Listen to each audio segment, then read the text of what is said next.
Tenez, moi par exemple. Je parais bien réel, n'est-ce pas? Oui, mais de nouveaux indices surprenants semblent indiquer que tout, vous et moi, et même l'espace, pourrait être en fait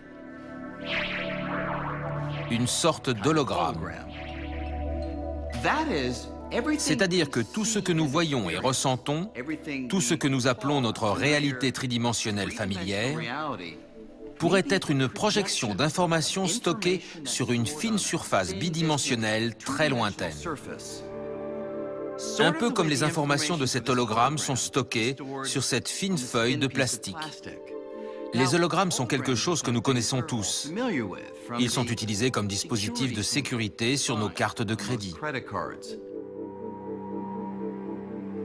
Mais l'univers, un hologramme, c'est sans doute la remise en question la plus incroyable jamais proposée de notre vision de l'espace et de la réalité. Et cette idée s'inspire de certains des objets les plus étranges de l'espace, les trous noirs.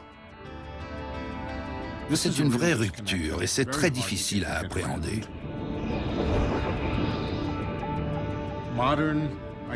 Les données livrées par les trous noirs indiquent que la réalité est bidimensionnelle, que le monde tridimensionnel est une sorte d'image d'un hologramme situé à la frontière de l'espace. C'est très étrange. Plus jeune, j'aurais pensé que seul un fou pouvait émettre pareille idée.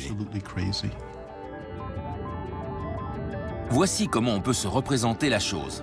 Imaginez que je prenne mon portefeuille et que je le lance dans un trou noir. Que se passerait-il? Avant, on pensait que puisque rien, même la lumière, ne peut échapper à la gravité d'un trou noir, mon portefeuille serait perdu à jamais. Mais il semble à présent que c'est peut-être plus compliqué que ça. Récemment, en étudiant les équations mathématiques qui décrivent les trous noirs, on a fait une curieuse découverte.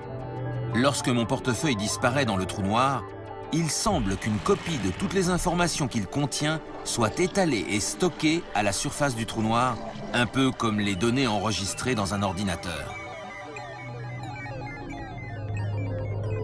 Ainsi, au final, mon portefeuille existe en deux endroits.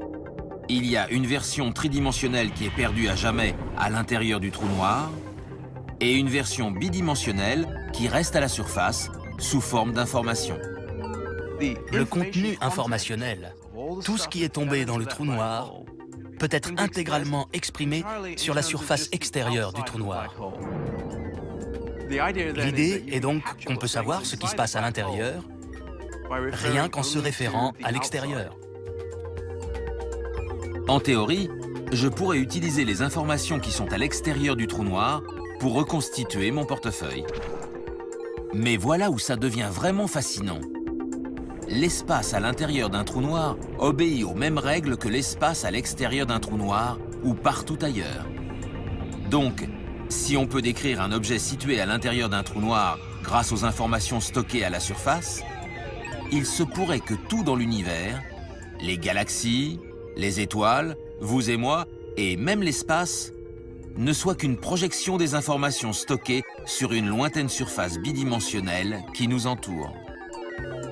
Autrement dit, ce que nous prenons pour la réalité pourrait être une sorte d'hologramme. Le monde tridimensionnel est-il une illusion? De la même façon qu'un hologramme est une illusion? Peut-être. Je suis enclin à penser que oui, que le monde tridimensionnel est une sorte d'illusion et que la vraie réalité est la réalité bidimensionnelle à la surface de l'univers. Cette idée est si nouvelle que les physiciens en sont encore à essayer de la comprendre. Mais si elle est exacte, de même que Newton et Einstein ont transformé notre vision de l'espace, nous pourrions être à l'aube d'une révolution encore plus extraordinaire.